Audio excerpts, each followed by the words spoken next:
Welcome, everybody. We're going to get started in a minute. We just want to give everybody a chance to trickle in and log in.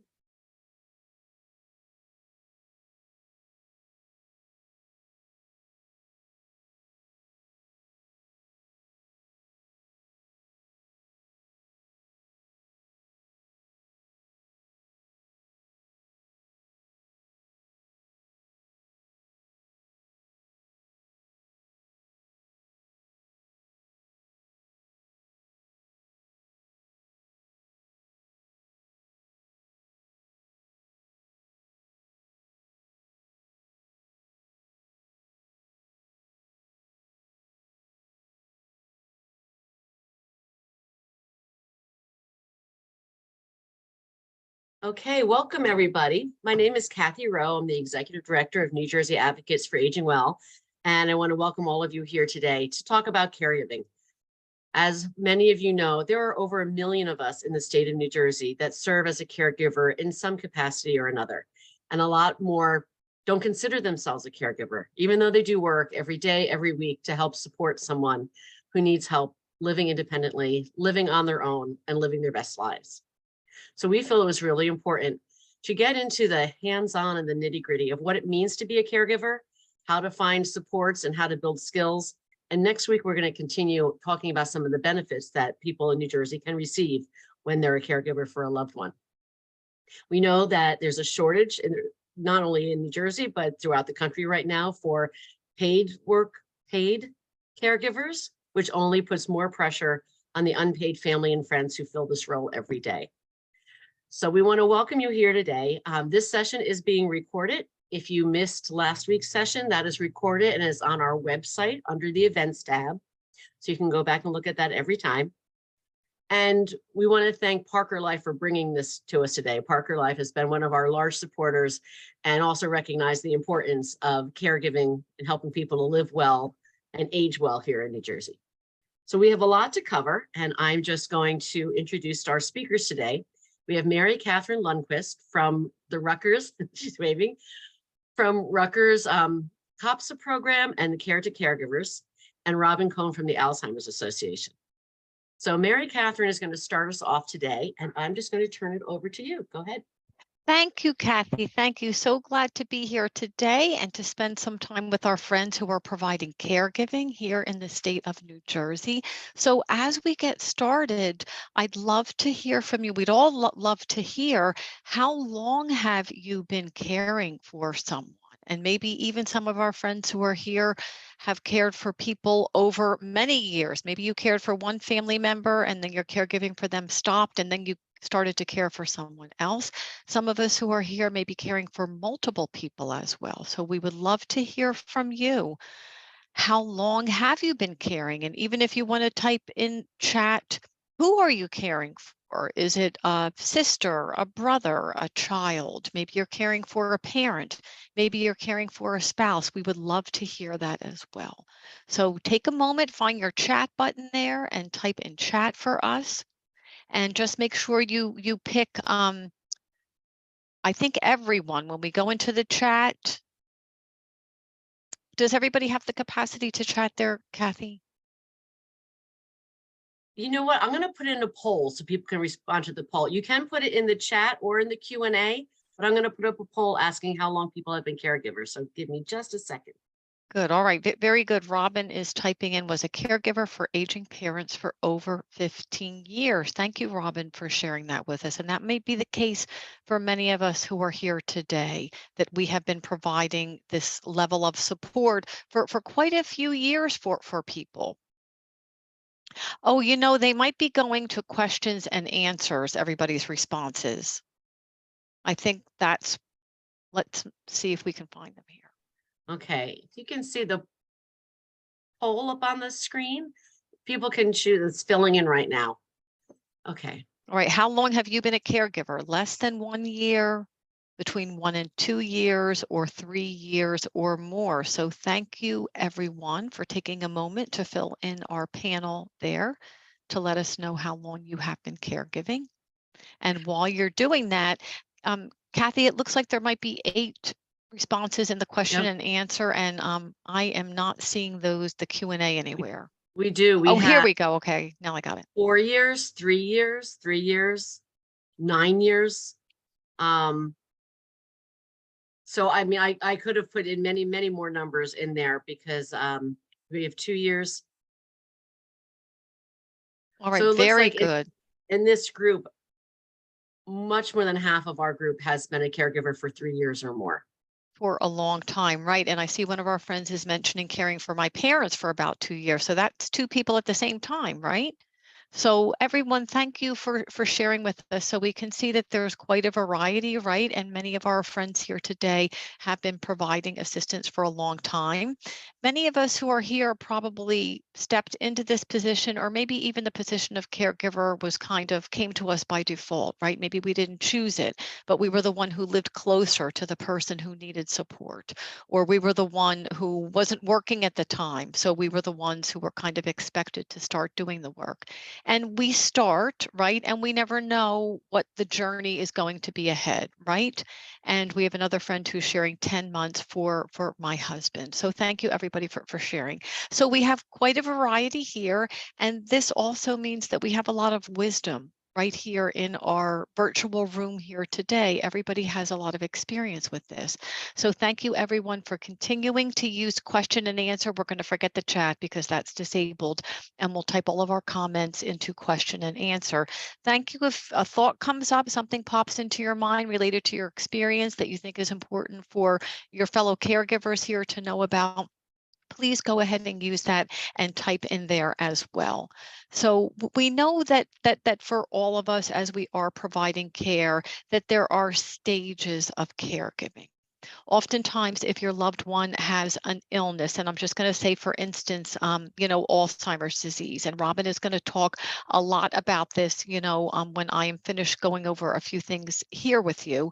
But with Alzheimer's disease, there are stages, right? There might be like the early stages of the disease process. There might be the middle stages, and there might be the more later stages of the disease for the person who has the illness. And chances are that many of us here today are supporting people who have different illnesses. Maybe they have a neurocognitive disorder like Alzheimer's disease, or frontal temporal lobe dementia, or Lewy body dementia, or maybe they have another chronic condition. Maybe they have diabetes, which isn't managed very well, or another form of cancer, or another illness. So all of these things can kind of have their own stages as far as the disease progression for the person who is receiving the care.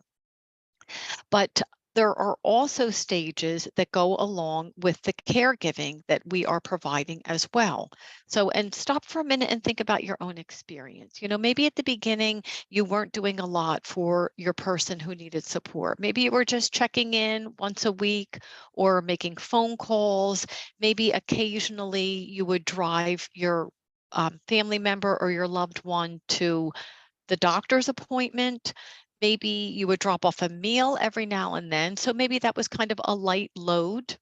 And then as time went on, as their illness maybe progressed or other things kind of popped up, especially if we're caring for someone who is aging, in addition to, maybe some cognitive things that they may be experiencing, they may start to experience some age related decline, right? They might have more difficulty walking or seeing or hearing. And because of those things, we kind of have to step in and we have to provide more support. So like in the middle stages, maybe they're not driving anymore. So now we have to make sure that we have all the transportation covered, or maybe they can't cook anymore. So now we're making sure that all of the meals are covered.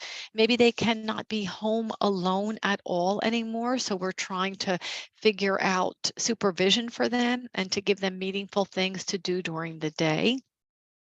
So the load becomes a little bit more, right? And sometimes this just kind of creeps up on us. And then all of a sudden we realize, oh goodness, I've been over there 7 days this week. And sometimes I'm even having to go over in the middle of the night to provide support as well. And then also when we think about the later stages, as our loved one progresses with their age-related illnesses, they may not be able to be left alone at all. They may need assistance getting a bath, getting their clothes on. They may not even be able to feed themselves. So then we have to be there to kind of make up for all the things that they can't do for themselves, or we're coordinating other people who are providing that in-person one-on-one support. And it doesn't matter if our loved one is at home in their own home and we're there and providing that support, or if they're in another location. Maybe they're living in their own home and we've hired other people to provide that support. We have home health aides coming in, or we have a live-in who is there.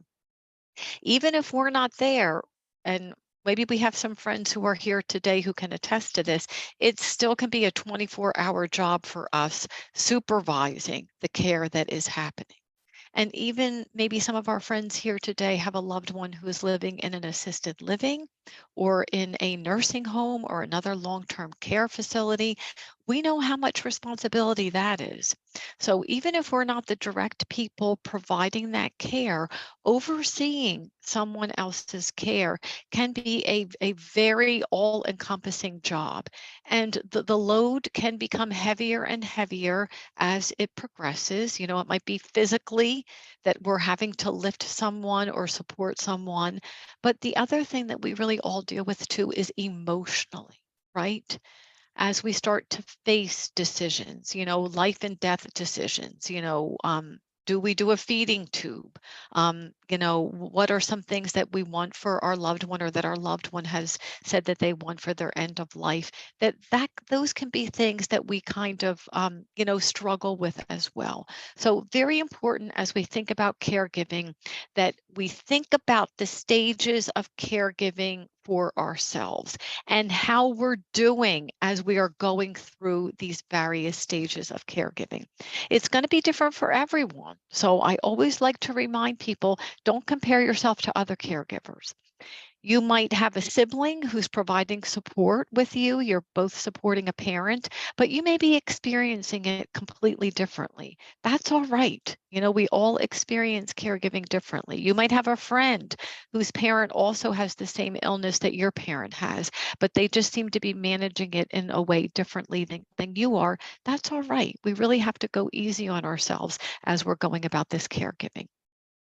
So in general, things that we can think about when we are a caregiver is to build our care team. And this is something that we are engaged in through all stages of caregiving. It's going to look different at the beginning when we're starting with the caregiving, in the middle and later stages of caregiving. We're going to need different people in that care team. We don't do this once and then we have it set. This is going to be fluid, and we're always going to be working on this, checking in with ourselves, seeing what we need for ourselves, what our care recipient needs, and then finding those people and those organizations who can support us as we are at that next stage.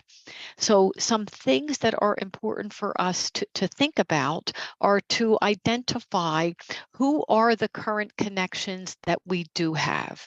So what is available to me right now? Maybe they're neighbors if it's an earlier stage and you don't need much supervision for your loved one. Maybe it's a neighbor who can come and check in on your loved one, or other friends who may be available to, pop by once or twice a week for lunch, or maybe even people in your faith community who may be available to provide some assistance. So it's important to think about who are those people who are already there and willing to help us and to reach out to them. So it's good for us to explore community supports. And thank you, Kathy, for hosting this, because things like this help us find out about community supports, right?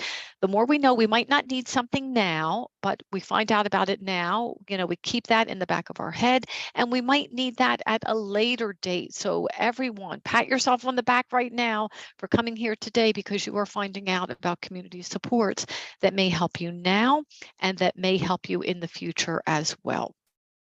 So in addition to the, people in your neighborhood, people in your social circles, the community supports, professional supports, very, very important. And this is going to vary all based on your loved one's what they're struggling with, right? What their illness might be, and what you might need for yourself as well. So we're going to talk about what our loved ones need and what we need for ourselves to help us safely go through everything that we are facing as well.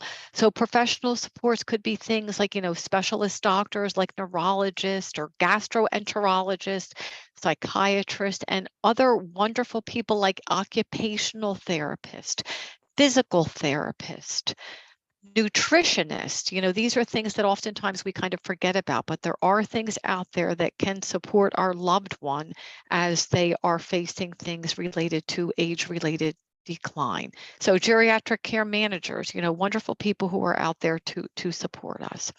And then it's also good for us to find out about the costs, so we kind of know what our financial roadmap might be coming up, because sometimes the cost of things helps us determine what we can and can't do as far as care goes. So finding out about all these things is very, very important. It's great to do these things, to start to investigate these things when we're not in a crisis, right? Anybody here, if you've been in a crisis situation and your loved one wound up in the hospital and then they couldn't come home right away, you know how stressful that is. And then on top of that time, to have to kind of figure out, where are they going to go next if they can't come home, it can be a lot. So looking into this stuff when things are calm and you're not running to a hospital or juggling, multiple medical things can be very, very helpful. The first thing that we always recommend to people in the state of New Jersey is to reach out to your local New Jersey Aging, Disability, and Resource Connection, or for short, the acronym for that in New Jersey is ADRC. So this is kind of the hub, the central hub. Each county has an ADRC, and you call the number, the 877-222-3737. And you don't have to worry if you can't write that down. That's all right, because Kathy's going to send you the slides afterwards, so you'll have this information. But you call and someone will pick up that telephone, and you can tell them what you need, and they will provide you information on the programs that are available that may assist you in providing assistance for the person who you are supporting. We have wonderful programs in New Jersey, the statewide respite care program, the JAAC program, the MLTSS program. There's another one for the Alzheimer's adult day respite program. So if you income qualify for these, you may receive assistance to help cover the cost of a home health aide or of going to an adult day program. So if you haven't called your local ADRC to get a financial screening, this is definitely something that you want to do now.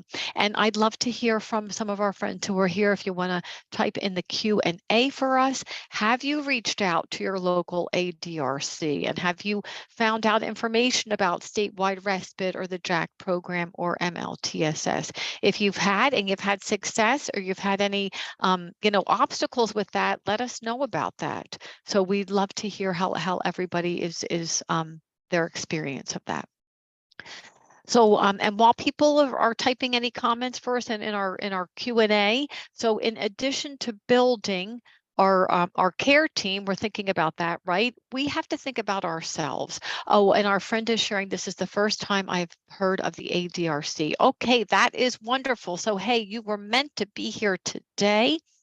And write down that number, call that number. And we have another friend who is sharing, I have reached out.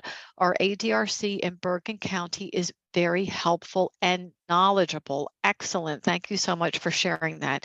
So yes, a wealth of information. It's kind of like the gatekeeper for getting services. So thank you. And then we have another friend sharing, we are on Medicare, not Medicaid, have not called the NJAAW. This is the first time I've heard about it. Thank you for sharing that as well. So yes, Medicare and Medicaid are two different things. So Medicaid, you have to income qualify for that. Your local ADRC can tell you about the information on that, and you can get the application, and they can do like a little pre-screening on the phone with you to see if that might be something that your loved one might be eligible for. But bottom line is, just make the phone calls, all right? Collect information, find out about what is there for you. Now, while you're doing that, you're doing all those things to provide support for your loved one, right? And to have what they need. But so very important. That's why we are here today. We want you to think about what you need for yourself as you go forward with doing all the things that you're doing as a caregiver. All right. Do what you need to do for your loved one, for them to be well. We already know you're going to ace that, and everybody's excellent at finding out all that stuff. But we want you to also think about, what do I need myself to be well as I'm going through this? Who are my family and friends who I want to reach out to, so they know what I'm going through, and so I know that I can ask for their support? So very, very important. Reach out and let people know. Sometimes other people might not know about our loved one's illness, and they might not know why we haven't called them or we haven't been able to go out and do things, because we're really involved in providing, a considerable amount of support for someone. So let your friends and family know, ones that you feel comfortable revealing this information with. Second, and this is so very, very important, is to think about support groups, right? So that's a great way to kind of connect with other people based on what your loved one's illness may be, like a disease-specific support group. If they have Alzheimer's disease, go to a support group where other caregivers are caring for someone who has Alzheimer's disease. If they have cancer, go to a support group with other caregivers who are dealing with those issues as well, because you can really, really get some great information from people on how to handle the particulars of the disease that you're trying to support your person with. So think about a counselor. We had a support group last night, and many of our adult children who showed up for that support group, they very honestly shared that it's difficult taking care of a parent who maybe you had a conflictual relationship with, throughout your whole life, and then you put the caregiving issues on top of that, and it becomes even more difficult. So reaching out to a professional counselor can be very, very helpful to support us as we're dealing with many of these challenging things. And we have a friend who's mentioning the mobile assisted living program. That sounds wonderful. We'd all love to know more about that. And another friend who's sharing kudos to Middlesex and Somerset County ADRC. They're amazing. We have partnered and provided so much support for our caregivers over many years. And thank you for sharing that. Another friend is sharing, friends and family, except my grandmother, have all rejected my mom and I. I belong to several support groups. Thank you so much for sharing that. And maybe many of our caregivers here can relate to that. Sometimes the people who we expect are going to show up and be there to help us are not the people who show up to help us, right? And that is sad. And we grieve for that. We grieve for those people who are not there for us. And while we're doing that, we can also be reaching out to other people who can be there for us as well. So important for us to reach out for those other people, and support groups are great places to do that as well. Prioritize your self-care. That's going to mean something different for all of us. Hey, we can't all go to a spa every Friday, right? And have 8 hours of someone, taking care of us and feeding us and being relaxed and all of that. But prioritizing self-care might mean that you take a 10-minute walk every day. You write in a journal every day, or you take your medications, medications for your own chronic condition, or you follow up with your own primary care doctor for things that need attention. So that's very, very important. And then the last thing is just to keep finding out about local resources that can support you as you go about the work that you are doing as a caregiver. So and just to summarize some of these things, just a few more things, because I want to move on here. So Robin has some great information to share with you. That we can empower ourselves as we go through the stages of caregiving. And the one thing we can do is keep learning, keep showing up at things like this, keep reaching out to talk with other professionals who know about the disease-specific things that you are dealing with. Research things online, go to your local library, go to special events and conferences. So very, very important. Share and tell people about your concerns. You would be surprised once you tell people what you're going through, that they're going to know somebody who's going through that, and they might have a connection or some helpful information for you as well. It's important for us to learn how to ask for help. It's hard, right? You know, we like to be independent. We don't want to bother other people, but this is a really important skill for us to have. So think about that. And I'm going to ask everybody, if you want to type in Q&A for us, when was the last time you asked someone for help? Can anybody think about that? When was the last time you asked someone for help? And has anybody done that recently? And is it easy or is it hard for you? Sometimes it can be hard for us to ask for help because we're afraid that people might say no, right? So it can be difficult. So Kathy put a poll in there for us. Yeah, I'm going to put up another poll on that. So just give me a moment to load it up. But that's a very, very good question. That's something we could spend a whole hour on, practicing asking for Yeah. help, right? That's a skill that we can really work on building. But in the meantime, it's just good for us to identify one thing that we would like to ask people for help, and then to make a plan to ask someone and just see how that goes as well. But that's very difficult for many of us, right? Especially if we've been doing this for a long time. And while we're waiting for Kathy to get that poll up there, I'm just going to move on to the next thing here. Self-care, we talked about self-care. Do what you need for yourself, whatever that is, to stay well is very, very important. And then the last thing here is something we can all do. We don't have to leave the house to do this. We don't need any special equipment. And this doesn't mean denying how difficult and challenging everything is that we are going through. But as we are doing that, we can look for the good too. Kathy has the poll up there, so we'd love for you to take a moment and check. When was the last time you asked for help? Was it last week? Was it a month ago? Maybe a few months ago, or I can't remember when. So thank you, everybody. If you have that capacity to fill in the poll there, we'd love to hear from you. And while everybody's doing that, Kathy will let us know when we have some good responses in there. Look for the good as you are going about your caregiving. And we'll take the example that our friend shared, that she did reach out to friends and family who weren't very helpful, but she did find people in a support group who were helpful. That's a great example for us. You know, we can spend our time thinking about all the things that aren't going wrong, and we probably don't need any help with that, right? Because we're probably thinking about that all day and in the middle of the night too, right? But, you know, while we're doing that, we can also be grateful for the people who are supporting us, the people we meet at support groups and the other professionals who are there for us, or the unexpected person down the street, you know, who pops down to kind of check on us as well. So we can look for the things, we can hold space for the things that are going well, in addition to acknowledging the things that are not going well as well. So, and let's see, we have here last week, this is wonderful, 58% of our participants today asked for help last week. That is wonderful. And 8% asked a month ago, and 35% can't remember when was the last time they asked for help. So That's a lot.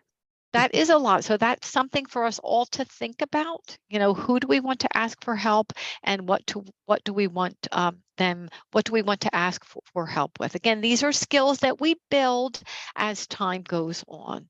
So we're gonna move on now, and if there's anything else that we could do to support you at Rutgers, the COPSA Institute for Alzheimer's Disease and Related Disorders, we have a helpline where you can call and talk with someone who has been a caregiver in their own personal life, and they have professional caregiving experience as well. And we can kind of coach coach you and help you kind of navigate whatever steps you are facing and whatever challenges you are facing as you are going through your caregiving. So, and with that, we're going to turn it over to Robin, and she has some excellent information to share with you on the Alzheimer's Association. Thank you so very much, Mary Catherine. That was excellent. And I always learn so very much from you. So I thank you very much for that. And I want to make sure everyone can see the slides clearly. Yes? Yep, you're good. Yep. Okay, wonderful. By way of introduction, I'm Robin Cohn. I'm the Director of Programs and Services for the Greater New Jersey chapter of the Alzheimer's Association. I'm also a research champion. So I get to bring the great research that's being conducted all over the globe to all of our communities here in New Jersey. Our mission for the Alzheimer's Association, just as a reminder, is to lead the way to end Alzheimer's and all other dementia by accelerating global research. And that certainly is globally in the United States and right here in our New Jersey communities, driving risk reduction, and we're going to be talking about that as well, the importance of early detection, and driving certainly quality care and support. Every year, the Alzheimer's Association nationally releases our facts and figures, and we're excited to tell everyone that in March, our 2023 facts and figures will be released, and we'll probably see an uptick in many of these numbers that we're looking at here. What's really important is to recognize that more than 6.5 Americans are living with Alzheimer's, and we also know that 1 in 3 seniors dies with Alzheimer's or another related dementia. What's important for our conversation today is that we realize that there are over 11 million Americans providing unpaid care for people with Alzheimer's or another form of dementia. And then when we take a look at the care, and we'll be talking about the fact that in New Jersey, we know of at least 365,000 caregivers, and we also know that that is underreported. However, what's really absolutely stunning is that these caregivers provide, like ourselves, more than 16 billion hours that has been valued at nearly $272 billion. So when we take a look at Alzheimer's, we're taking a look at the clinical presentation, but we're looking at so many other socioeconomic factors. And we'll be walking through some of these conditions and also the care and the treatment support that's available for all. What's interesting is that when we take a look at prevalence, we know through our statistics that by 2050, the number of people aged 65 years and older with Alzheimer's dementia is projected to reach nearly 13 million. So we certainly know that the uptick is upon us. We know that 11 million Americans provide unpaid care for people with Alzheimer's or other dementias, like just mentioned. But when you take a look at the statistic, it really is absolutely stunning of the number of hours that are dedicated, with our family, with our friends, as well as paid caregivers. That really is astounding when we take a look at not only the hours expended, but also the emotion behind caregiving. And we're going to be talking a little bit about that. And then, of course, when we look at the financial burden, we have to look at Alzheimer's and all related dementias as a socioeconomic crisis, not only just a public health crisis.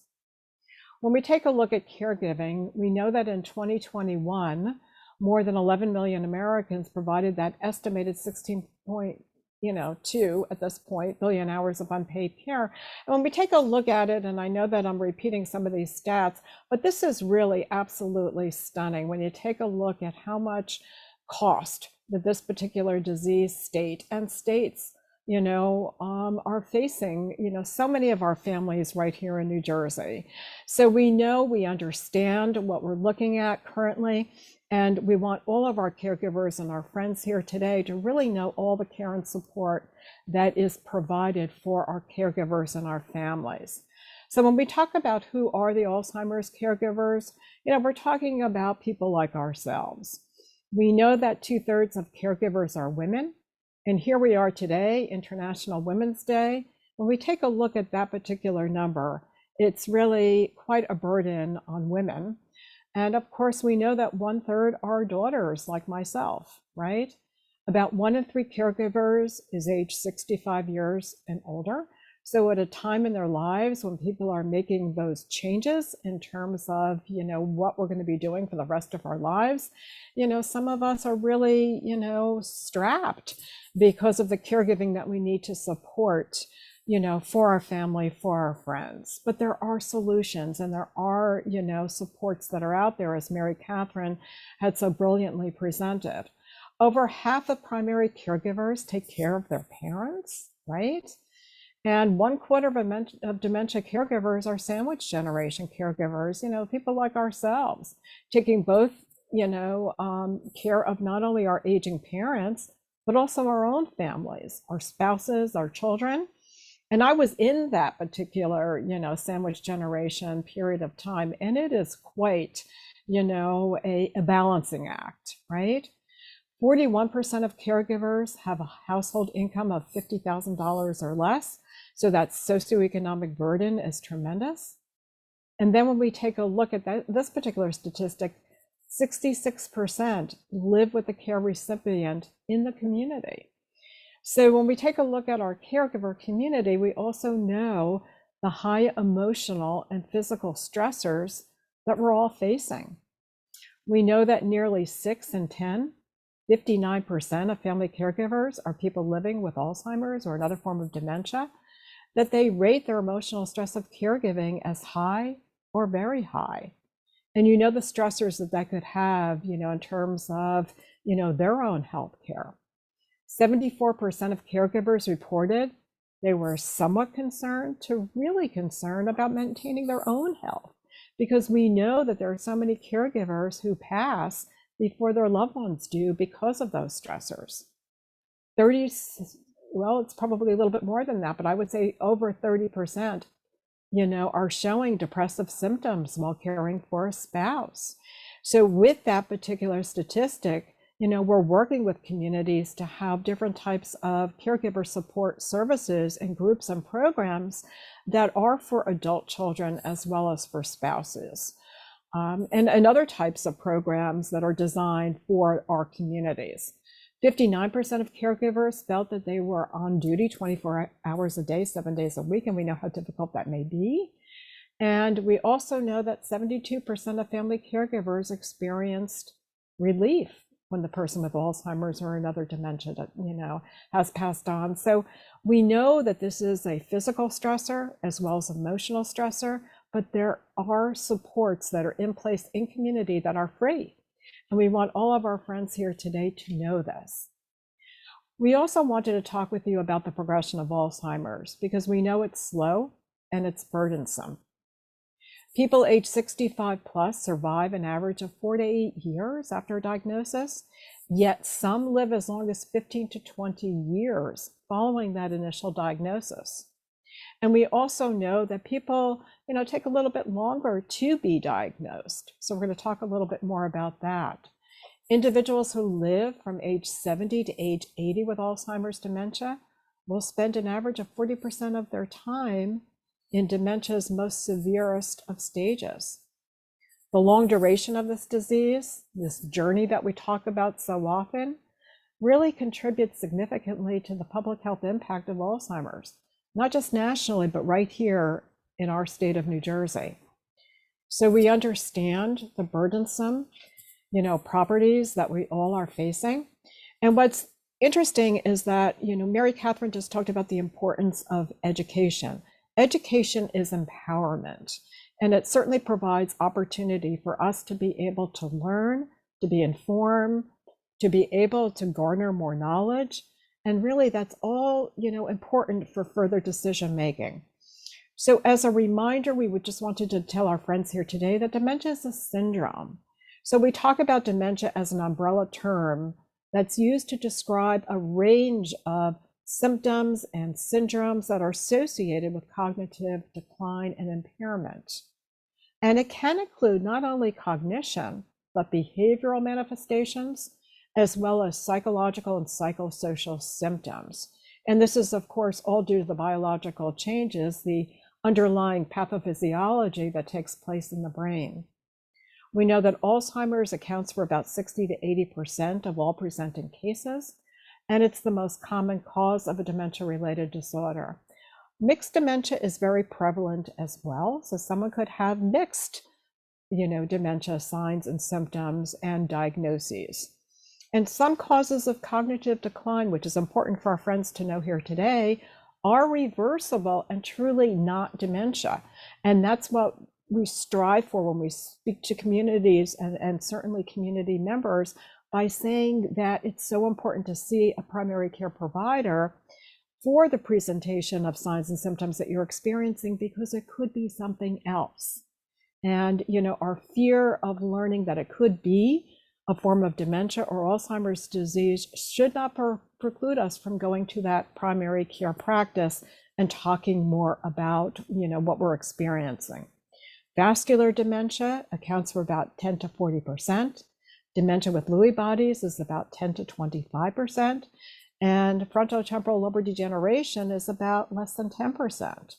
So it's really important that we become informed and educated, because that diagnoses will lead to not only proper care and treatment, but also opens up social and community supports. We know that Alzheimer's disease is a continuum.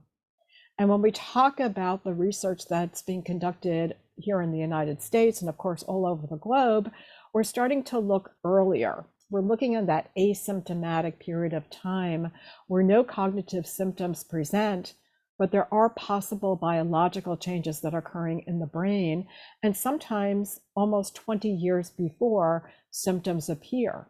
We know that mild cognitive impairment due to Alzheimer's disease is the earliest of stages of cognitive ability loss. So it's really important that we pay attention to the earliest signs and symptoms. And a lot of our research today is looking not only at that asymptomatic period of time, but also to mild cognitive impairment. And we all may be more familiar with dementia due to Alzheimer's disease and its presentation and stages. And as we just heard, people may spend a little bit more time in the moderate and severe stages. So this is a journey that we need to understand in terms of interference with daily activities in the mildest of stages, or more pronounced symptoms that we may be experiencing with our loved ones, certainly in terms of the changes that take place with daily activity, as well as the most severe stages where more around-the-clock care needs to be taken into consideration. And we wanted to remind our friends here today that an early diagnosis can have emotional, social, and medical benefits. It's an opportunity to understand more about what your loved one is experiencing, or ourselves, in terms of symptoms. It's an opportunity to explore different treatment options, clinical trials that may be undergoing, that are open and active right here in our communities. Certainly, it's an opportunity to improve health outcomes, right? The earlier that we treat any particular disease, it doesn't have to be Alzheimer's or dementia, the better treatment management pathway that we'll have, and the better, of course, in health outcomes. And it provides opportunity to prevent any further complications. We can make those early care decisions regarding finances. We can access more care services in our community. As mentioned, we could participate in clinical trials. And keep in mind, many clinical trials are not just pharmacologic related. Some are prevention related, health and exercise and nutrition, which we'll talk about in a moment. And it also allows us to more effectively manage our cost of care, knowing what's in front of us, knowing where we are currently and what certainly is in front of us. And I always tell our families in our care consultation, services that we provide at the Alzheimer's Association and with groups as well, and in our education programs, please always keep a journal, journal and write down all the signs and symptoms that you're experiencing, so that when you're in front of your healthcare provider, you're able to tick off everything that's concerning to you, and then also invite friends and families to participate as well in this process. It's really important that you use your time effectively and wisely for you. When we talk about risk reduction, a lot of our research is looking at, healthy habits for your brain and body.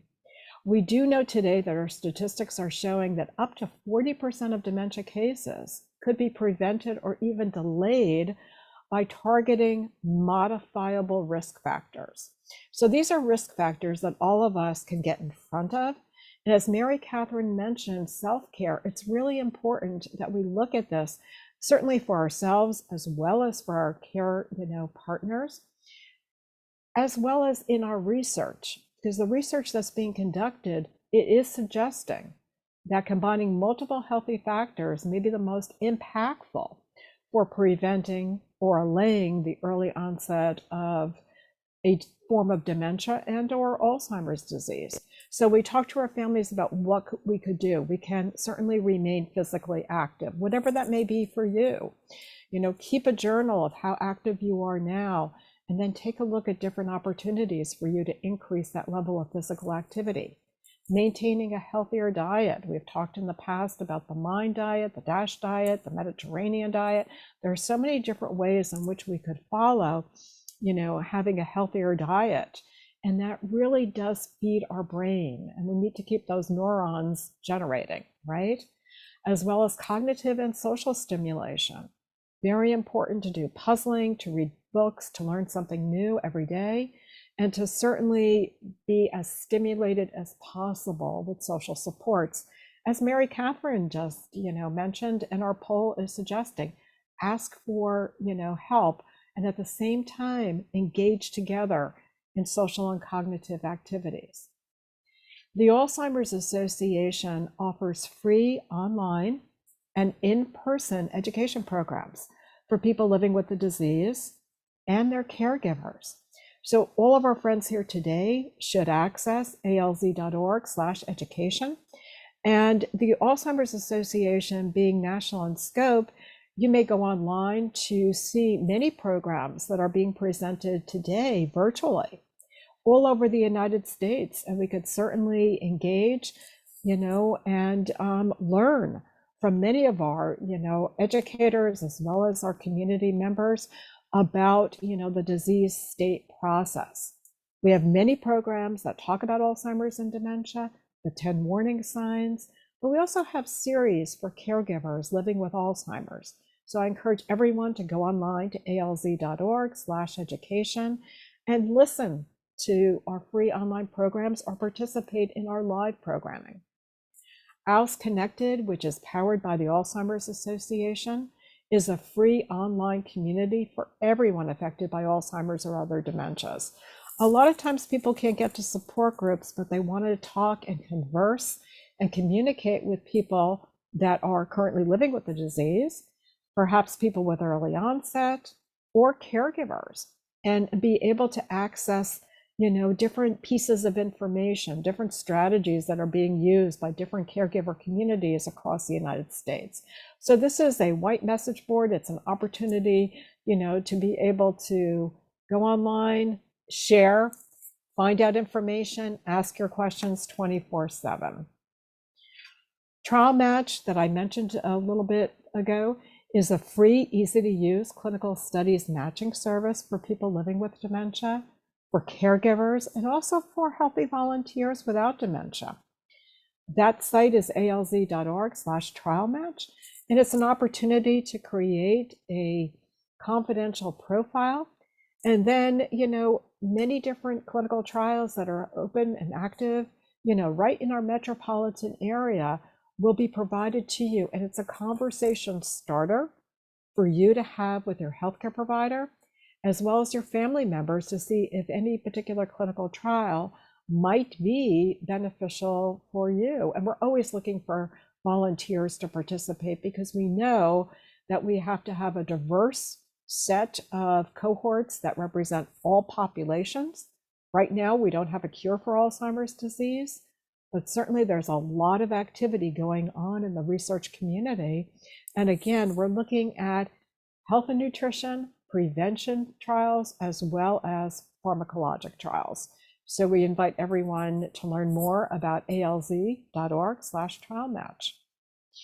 I wanted to share with you, as a research champion, some of our research sites in case anyone here today is interested in research and science and medicine, and like me, I always like to see what's going on. Our association's website for all resources for caregivers and for people living with Alzheimer's and dementia is alz.org. If you're interested in learning more about research at the association, alz.org/research. If you'd like to follow the research news, you can download the Science Hub app. I have it on my phone. It's a wonderful resource of all the news that is happening in the field of Alzheimer's and research at alz.org/Science Hub. We just talked about joining a clinical trial. alz.org/trial match is another resource. And we have a 24/7 helpline, 800-272-3900, to address any questions that you have 24 hours a day. And a little bit more about the helpline, how we can help at the Alzheimer's Association. Again, available around the clock. You may have friends and family in different states. Always available, always free. We have specialists and master's level clinicians who offer confidential supports and information to people living with Alzheimer's. And what's really important is that we could find local resources or register you for education programs.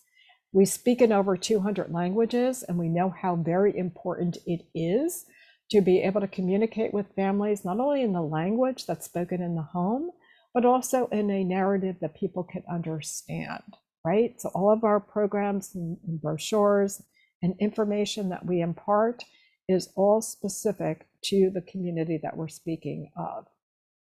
For free education, I can't tell you enough how important free education is. As an educator myself, I know how important it is to be able to seek that information, become educated, because the next time that you're in a conversation with any service, you're able to ask the questions that you would like to ask that's pertinent to your situation today. So we invite everyone to be able to access free dementia-related services and resources through alz.org. And then also the Alzheimer's Association partnered with AARP. We have a community resource finder, which is a great way to access local supports in the community. You can certainly log on to any one of our 8 portals at this point if you're looking for housing options, community services, like we just talked about. How do I find an ADRC in my own county? Because it is county specific. All you have to do is put in your zip code and the information will populate, as well as different programs and resources. So this is how the Alzheimer's Association can help in so many different ways. But please know all of our programming is free, as well as we are here for you 24/7 in over 200 different languages. When we talk about, well, how can you help? We're always looking for volunteers to be able to help us to extend our community development work. You can share your story as an advocate. You can help your neighbors by providing information or maybe accompanying them to a support program. You can get involved certainly in research, and also you can sign up for any one of our community awareness programs and fund development programs, such as our Walk to End Alzheimer's. As an organization or a particular business, you can participate in our Walk to End Alzheimer's. You can host an education program. We're always looking for host partners. Or, a community listening session like any of our community forums. You can help us to extend our information by just disseminating perhaps a helpline magnet the next time that you're in any particular community setting. And for you and your community, share our helpline. We always want everyone to know our helpline number. And of course, to get more information and resources, we have a plethora of resources at alz.org. We have e-news that comes out once a week. And we also are just, waiting to hear from you so that we could help you find that information, that education support, community supports, and caregiving resources at our communityresourcefinder.org.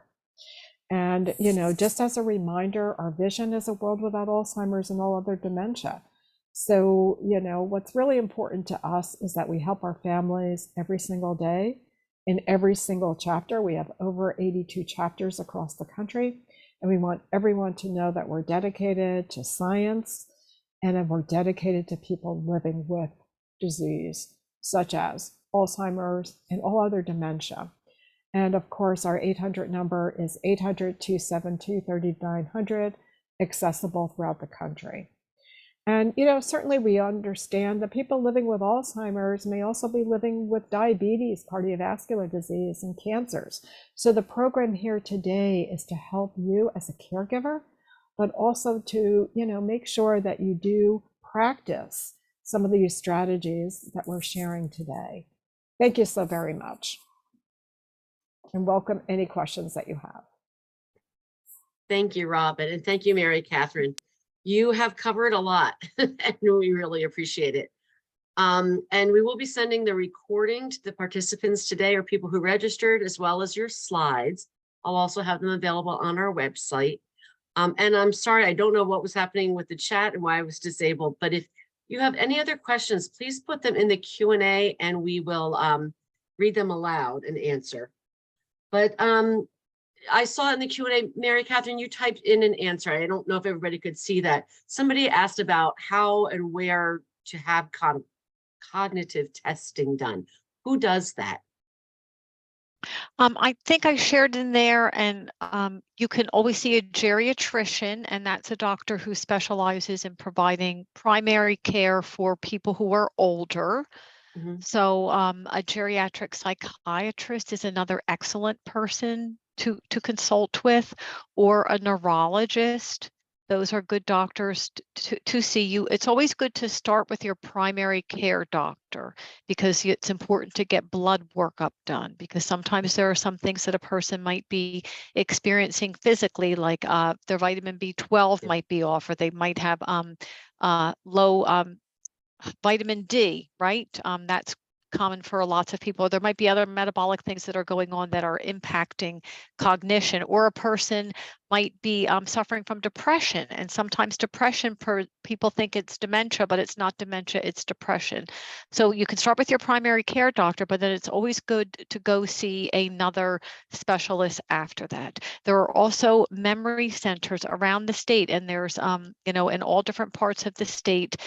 If you need assistance finding one of those, you can call us at Care to Caregivers, and that number is 800-424-2494, and the staff there can help you find some a medical provider or a memory disorders center around where you live to get that done. And we have a friend who's sharing here, Dr. Stephen Eisenstadt in Union, is a geriatric physician. So you spell the last name Eisenstadt. So that's a person to check out there. And we have another friend who's asking, does COPSA offer support for families dealing with early onset dementia? Yes, we do. We have a helpline where you can call and talk one-on-one with a staff member. And we also have a clinic where you can see a geriatric psychiatrist and social workers. You can receive ongoing care for your loved one, and also counseling for the caregiver as well. And we have multiple support groups. We have support groups for spouses, if you're married to someone who has cognitive disorders, if you're the child supporting someone, if you're the sibling. So we have lots of support groups as well. And I'll send that information to Kathy for her to share with you as well. And Okay. Robin provided such great information on Alzheimer's disease, right? If your loved one is dealing with Alzheimer's disease, definitely go and check out all the wonderful programs at the Alzheimer's Association. If your loved one's suffering from another disease, like you've been told that they have frontal temporal lobe dementia, or they have vascular dementia, or Lewy body disease, go Google and put in there, American Vascular Association or frontal temporal lobe national organizations, and connect yourself with those organizations that are national, because they will be a wealth of information for you, and they can be another layer of support for you. They can put you in touch with people who are dealing with the same illness, and that kind of helps you plan for the future, right? If you're talking with other people whose loved one has had Lewy body disease, they can, probably give you information that maybe someone who's had Alzheimer's disease that might be the same, but it might not be the same. So definitely connect with them. And we have another friend here who's sharing the Princeton Medical Institute is a good resource, must be a resource that they found helpful. PrincetonMedicalInstitute.com. So check that out. And another friend asking, does COPSA have cognitive neurologists in the staff that treat patients? We have geriatric psychiatrists and geriatric social workers. So, but so starting someplace like that, and then sometimes people need to have neuropsychological testing, and that's done by a neuropsychologist. So seeing a specialist like a neurologist or a geriatric psychiatrist, they can write an order so you can go on to the next step and get some further testing done as well. And I believe in Berkeley Heights or New Providence, Atlantic Health has a cognitive therapy program that you do need a prescription referral from a doctor from it, but they have staff like that there. And you can ask your primary care doctor or a neurologist for a referral to it, or go through the Atlantic Health Geriatric Assessment Center that is connected to. Yes, we have wonderful programs all throughout the state. So reach out to any one of the three of us here and we can help you locate people in your area. And I think at one point, I forget which one of you said, I made a note that you said check out local resources. And I think that's important because we do have, especially online now, national resources, statewide resources, but a lot of the hands-on help comes at the local level from a local nonprofit. It might be a religious-based group through church or other houses of worship. Towns have different levels of services for their health departments and senior services. So you really should check out at your local level, what can you find that's near you? And it unfortunately differs a lot from town to town and county to county. Right, and that's why it's great for everybody to reach out to their local ADRC at that 877-222-3737 number, because they can tell you about what they have in your county. Some have, they're loaning out iPads to people for free, and they'll teach you how to use them. So that's a wonderful thing. Some parts of the state, there's caregiver volunteers who will come out to your home and provide some companionship or a ride or, other light tasks like that. So yes, always reach out to people in your local area. Yeah. And I see the question on Cumberland and Gloucester County. I would start with reaching out to the Office on Aging or the ARDC. You can get that on our website, on our resource, njaaw.org, and on our resources page at the very top. We have the 21 counties and their Office on Aging, their contact number. So that could be, I would suggest it's the first place to start. Okay. Are there any other questions or comments or anything that you want to share, Mary Catherine or Robin? I know we've covered a lot. I appreciated your mention of diagnostic assessment centers, and certainly we could identify those in the communities, but you're right, in terms about like Atlantic Health Diagnostic Assessment Center, there's JFK as well. There are others, throughout all of our communities. So we can certainly link any family member to the resources in their community. And your mention of local supports is really important.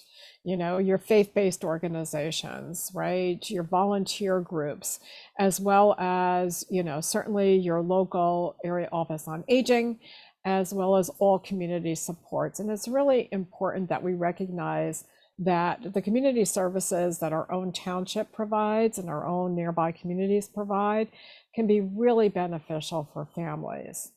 Whether it be Meals on Wheels or whether it be transportation services and any other supports that our families need. Okay, well, without any other questions in the box, and next week I will fix the chat. I hope that everyone comes back and joins us again next week. We're going to have speakers talk about family leave on the family leave insurance program and the respite care programs, which are very important, tangible tools for residents of the state to use, and we hope we find that helpful. So thank you, both Mary Catherine and Robin, for joining us and your expert advice. Thank you, everybody, for joining us. Thank you to Parker Life for bringing this to you today. And we will see you next week, Wednesday at 1 o'clock for our last session in this series. Thanks for joining us.